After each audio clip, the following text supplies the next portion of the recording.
a tenacity of trying to get what we believe to be is authentic. And we have, at the same time, we have... Dustin Hoffman spoke out, but it was with a sad confession rather than a moving eulogy or lovely tributes to a long-lost friend.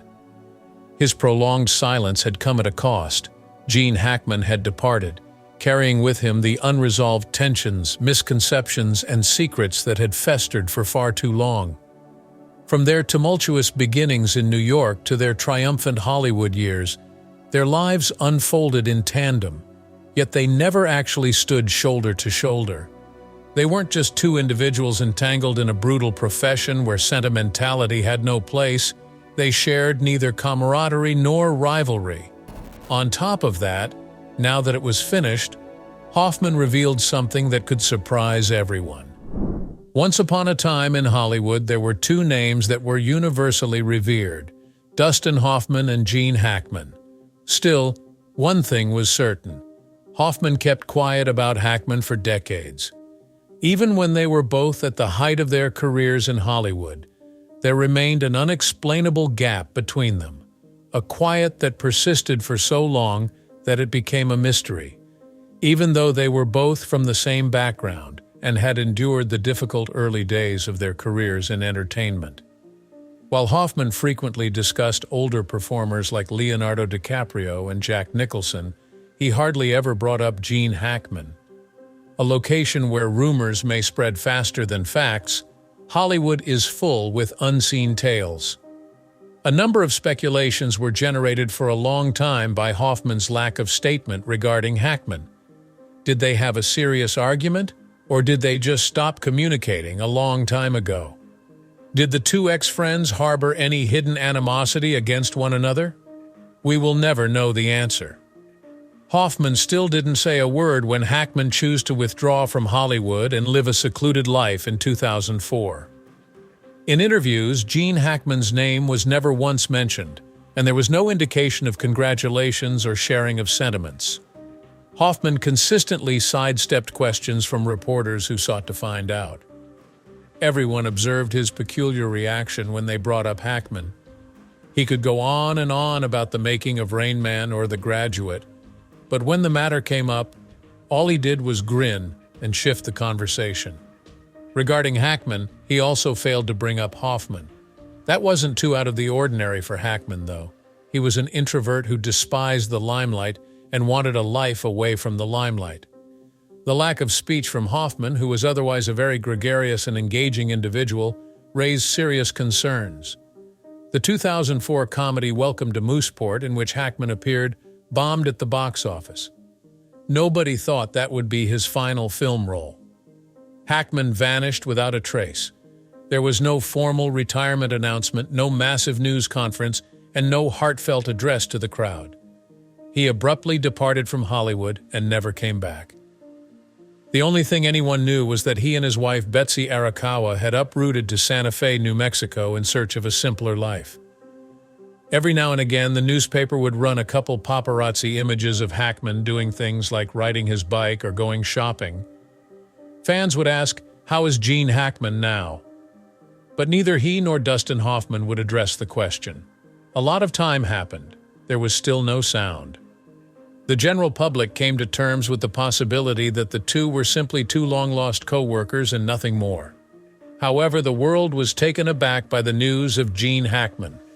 A deluge of condolences from all corners of the globe sent shockwaves through Hollywood. Clint Eastwood, Robert Duvall, Barbra Streisand, and countless others who had worked with Hackman conveyed their admiration. Except for Dustin Hoffman, everyone else was talking about him. In the beginning, there were more inquiries since he remained silent. Would he say anything? Or would he keep quiet like he had for so long? After much silence, he eventually said, "Unlike previous tributes, Hoffman's were unique. Neither reverence nor pleasant recollections filled them. No tales of camaraderie or respect were told. I should have reached out. I should have called him. I didn't. And now it's too late." It was a brief confession, but it was enough to silence Hollywood. Dustin Hoffman finally came clean about his mistake. He should have dealt with the tension between them a long time ago. It was something he had avoided his whole life.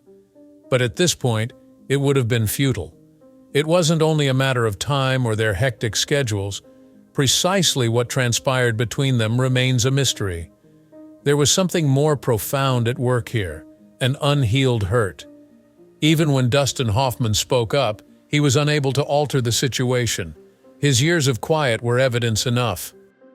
Dustin Hoffman and Gene Hackman's complicated connection is something no one could have predicted while they were watching them in their early days. Prior to their meteoric rise to Hollywood stardom, they were inseparable friends and companions who overcame adversity, pursued their creative passions, and weathered the days when no one would recognize them. The bond, though, was short-lived. They eventually came to blows due to rivalry, divergent views on their careers, and maybe even their own inflated sense of self-importance. Dustin Hoffman kept quiet about his old buddy Gene Hackman when Hackman departed Hollywood. The silence persisted for decades until it was finally broken. As young men in the 1950s New York, Hoffman and Hackman had a dream of becoming famous actors. They crossed paths while both were students at the Pasadena Playhouse, a highly esteemed acting school in the area. Neither of them had a leg up when they began.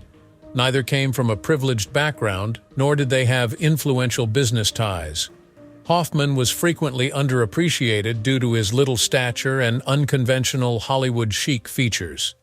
Some say that his instructors at the Pasadena Playhouse were so critical of his acting abilities that they told him straight out that he would never make it as a leading man. But Gene Hackman, with his strong build, macho attitude, and patriotic features, was immediately memorable. Despite this, they became friends and helped one another through tough times. They lived in a tiny apartment, worked odd jobs to make ends meet, and constantly pushed each other to believe in their ability to achieve. It was at that point when their professional paths split. In the early 60s, Hackman started to get some big jobs. He became one of Hollywood's most in-demand performers after proving his skill in little time. He was considered one of Hollywood's most promising young actors after his breakthrough performance in 1967's Bonnie and Clyde, for which he received an Academy Award nomination. Hoffman, meantime, was still playing supporting roles and failing to break through. He was patiently waiting for his big break, even while Hackman was starting to relish the spotlight. They were no longer two friends on a tough road. Instead, there was one who had arrived at their target and the other who was still racing, and it could have been the first time when the difference between them started to show. The Graduate, released in 1967, was Hoffman's big break. Playing Benjamin Braddock catapulted him to stardom, garnered him a Best Actor Oscar nomination, and solidified his position as one of Hollywood's most recognizable figures. Something had changed between Hoffman and Hackman even when they caught up. Hoffman and Hackman were previously quite close, but as they both got renowned, it became noticeable that they rarely appeared together. There was an unexplainable barrier between them, and the press didn't report any amusing behind-the-scenes anecdotes or praises. Hoffman and Hackman were allegedly at odds while vying for leading parts. There may have been an implicit competition between the two performers because they were both famous actors with bold styles who were vying for iconic parts. An insider in the know stated they were friends and rivals at the same time. In the cutthroat world of Hollywood, friendships may take a whole new turn. Hoffman frequently opted for parts that need psychological depth, thanks to his charismatic nature and adaptable playing approach. But Hackman embodied power and realism and radiated determined intensity whenever he was on screen. They were such polar opposites as performers because of this disparity, which may explain why they never rekindled their romance. Even if there was no formal word about a split, the fact that they remained silent provided ample proof. Even while Hoffman could go on and on about Robert De Niro, Al Pacino, and countless others, he would never bring up Hackman. Even though Hackman made infrequent appearances in the media, he also never brought up Hoffman. Dustin Hoffman did not speak out till after Gene Hackman's death. He made a brief remark, an acknowledgement that they had an unresolved issue, but instead of the emotional homage that many were expecting, he just stated, "I should have reached out." There were no tales of wonderful recollections or appreciation for Hackman's skill. It seems like all the long-running rumors had an explanation now. In addition to being two Hollywood greats, Dustin Hoffman and Gene Hackman were longtime friends, two individuals who had been allies but had become separated by the whirlwind of fame, fortune, and irrevocable choices. When one of them finally departed, the other remembered that they ought to have spoken out earlier. However, at this point, it was irrelevant. Hoffman's last remarks on Gene Hackman, a confession he made with remorse, were neither a moving eulogy nor were they brimming with lovely recollections of a wonderful colleague. In reality, it was only a regretful 5-word sentence: "I should have reached out." Those who had followed the lives of these two men, legends, old friends, and in their last years complete strangers to one another, felt their pain intensely. It was not Hoffman's style to talk about his life in public. He had a dry sense of humor and a sharp tongue, but he was reserved about showing his feelings. Nobody was prepared for his particular interview regarding Hackman because of this. "Would you like to share anything about Gene Hackman?" was a straightforward question asked by the reporter, and Hoffman took a big breath in response. As if searching for a long-lost recollection, he cast a sidelong glance downward. "I should have reached out. I should have called him," he said slowly and clumsily, as if he were trying to dislodge a huge stone from his heart. The audience fell silent as Hoffman said, "But I didn't, and now it's too late."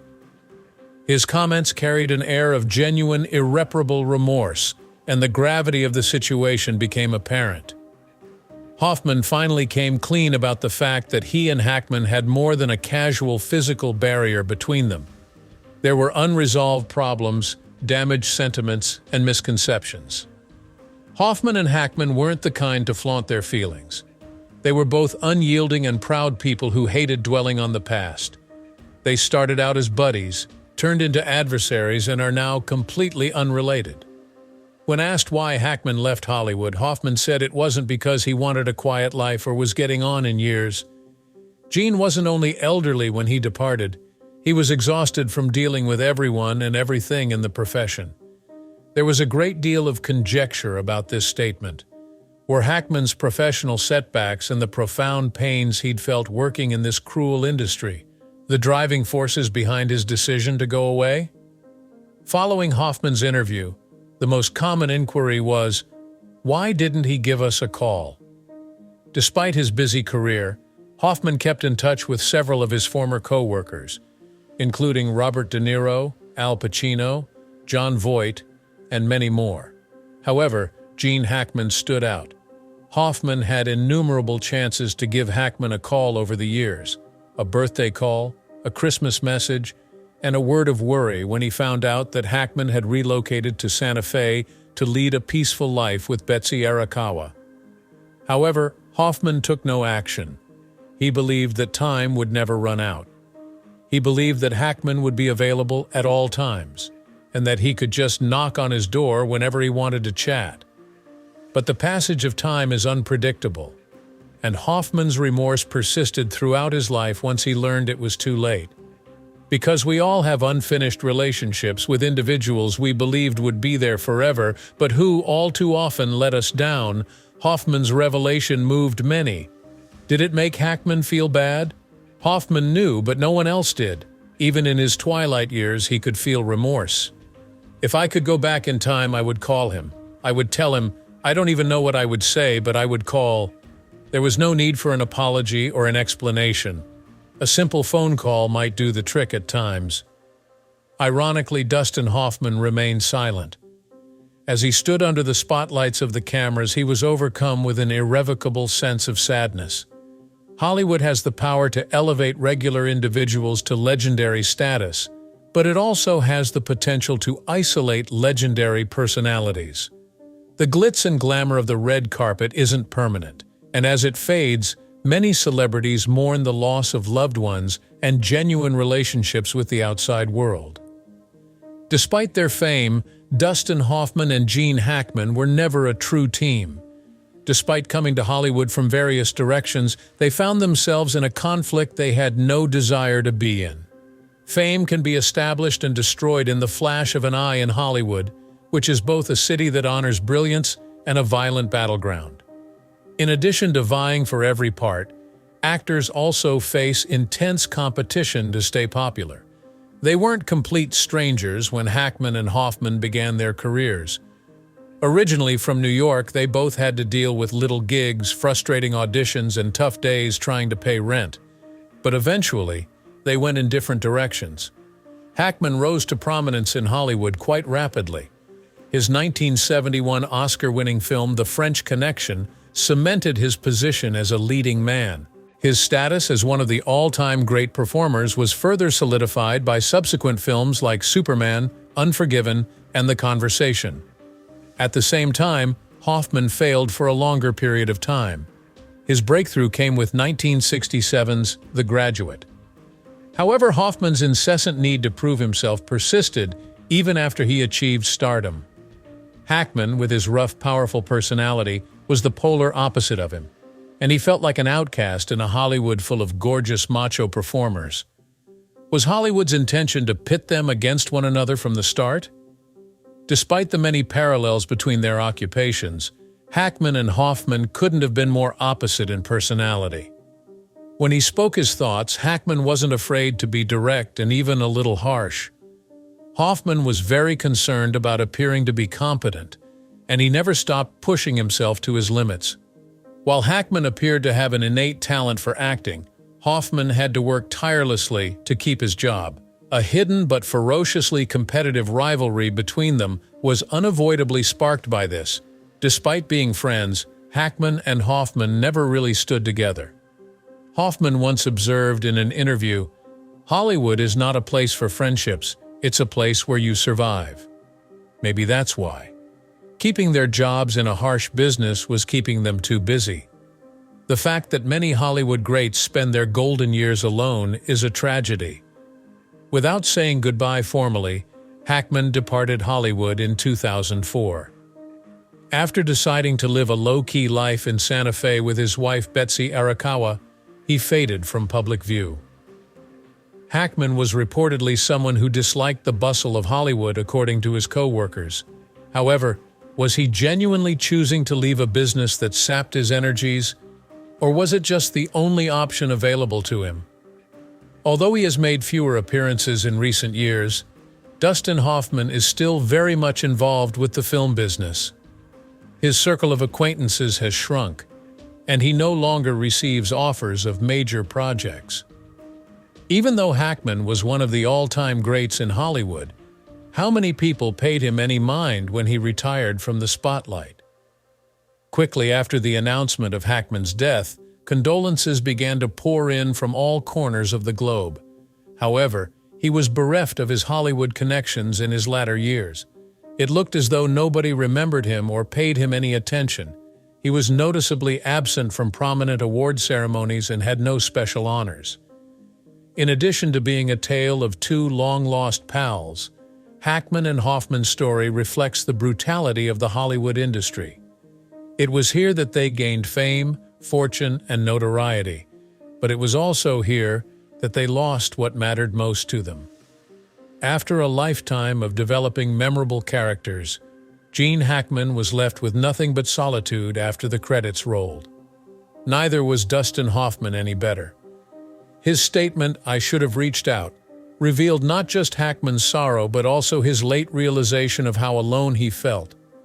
Hollywood is both a haven of glitz and a place where anything may happen. Tragically, not even legends are immune to the harsh rule of Hollywood. Either you depart Hollywood in a gilded state, or you are forgotten, according to an unspoken law. The second option was the one that Gene Hackman used. He vanished from Hollywood entirely, as if he had never been there. No pompous farewell, no monumental homage, no heartfelt last interview. As a result, Dustin Hoffman couldn't help but ask, was Hackman okay with the decision? Welcome to Mooseport, released in 2004, was reportedly Gene Hackman's last film role. His final screen appearance was a surprise to everyone. He just departed from the film industry without holding a press conference or retirement announcement. When he was older, Hackman severed all links with the film industry, in contrast to other giants like Robert Redford and Jack Nicholson, who continue to appear in modest roles, attend big events, and get honorary honors. There were no pictures of him among the Oscars crowd, no interviews looking back upon his career, and no reunions with old co-stars. There was just quiet. Dustin Hoffman always pondered, was Gene Hackman truly satisfied with that decision? Despite Hackman's decision to live a peaceful life in Santa Fe, away from the hustle and bustle of Hollywood, did he ever regret his decision? After asked about Gene's disappearance, Hoffman replied, "I never understood why Gene just disappeared. He was one of the greatest actors of our time, and then nothing. Some celebrities just can't seem to let go of the limelight, even after they step away from the industry for a while." However, Hackman was unique. He had outgrown the desire for attention. Still, Hoffman felt that Hackman had abandoned too much. A different picture emerges when we consider the actors of the same generation. Jack Nicholson, who no longer acts, makes rare appearances at Lakers games and gives interviews. Robert Redford, who announced his retirement but continues to work on side projects and attend events, and Clint Eastwood, who is 90 years old and still very much involved in filmmaking and the arts. However, Gene Hackman opted to vanish entirely. Someone had to ask, was he just sick with Hollywood, or was there something more profound at play? Not only was Hackman's exit a personal choice, but it also mirrored a brutal reality about Hollywood. If you stop showing up, people will forget about you, regardless of how amazing you are. When it comes to 20th century actors, Hackman ranks high. His name progressively slipped from public awareness after leaving the profession, despite winning 2 Oscars and creating memorable performances. When people talk about De Niro or Pacino, Hackman doesn't come up. No in-depth articles or films have been produced that celebrate his work or his legacy. Maybe this was the one thing Hoffman was most sorry about. One thing is certain, Hackman never looked back after leaving Hollywood, even if he never spoke about it. Maybe it was his intention all along.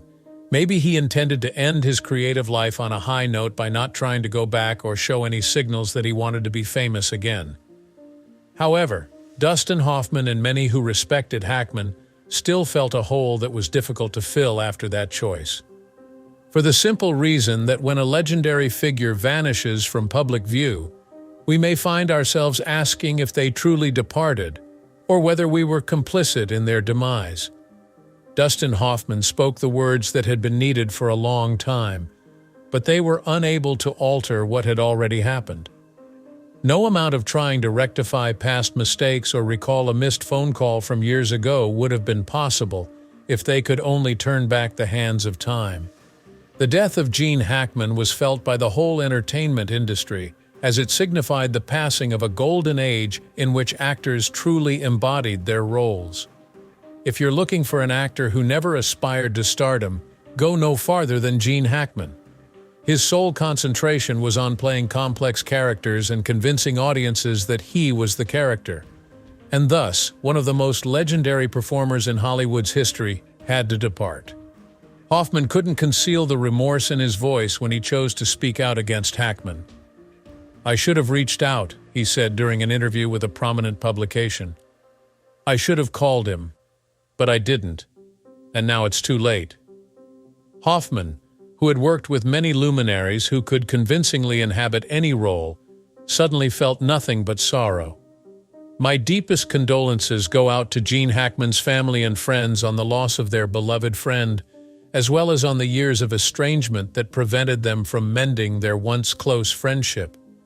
Actors like Dustin Hoffman, Al Pacino, Robert De Niro, and Jack Nicholson embodied a bygone period that can never be replaced. They were born into a period when movies that depended less on special effects and more on performance were the norm in Hollywood, when studios did not focus on making billion-dollar blockbusters. Hackman stood out from his peers in many ways. He avoided the limelight, avoided controversy, and didn't attempt to be famous until absolutely required. He was just an actor who enjoyed letting his performances do the talking. But it was precisely for that reason that Hackman's exit made Hollywood feel even more empty. Losing an actor like Hackman was like losing a whole era. It was more than just a guy. That golden age when actors and actresses failed miserably at attempting to become famous, and instead became legendary for the roles they played and the way they melted into those roles. Hollywood would go on as usual, producing pictures and introducing new stars. However, Gene Hackman would be the last of his kind. Dustin Hoffman was fully aware of this, which is why his remarks, delivered much too late, had tremendous significance. I should have complimented Gene Hackman more frequently on his outstanding acting. He truly was one of the all-time greats. Maybe Hoffman's remarks weren't necessary for Hackman.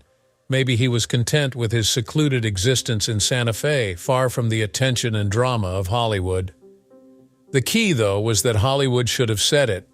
It was about time for Hollywood to recognize Gene Hackman for what he was, an unforgettable figure in cinematic history and a master actor. Not only was Dustin Hoffman's statement an homage to Hackman, but it also served as a warning that certain individuals must not be forgotten. Hoffman had been Hackman's friend, adversary, and collaborator. Hoffman was well aware that the past could not be altered. Years went by without making the necessary phone calls, and valuable chances went unrealized. Everything had become a part of a narrative that could not be changed. However, the world paid attention as he talked, and Gene Hackman was once again remembered. If nothing else, it was a chance to respect Hackman in his dying moments. An era in Hollywood history had come to a conclusion. The curtain had been pulled. The films of Hackman nevertheless endured. Young performers, even if they never met him, would be able to benefit from his legacy, and his performances would continue to be loved and respected. Hollywood will never forget Gene Hackman, even though he chose to leave. The films he made, the performances he gave, and his overall legacy all endured. While Dustin Hoffman's remarks may have been delayed, they served to honor Gene Hackman's legacy as an iconic figure and exceptional performer.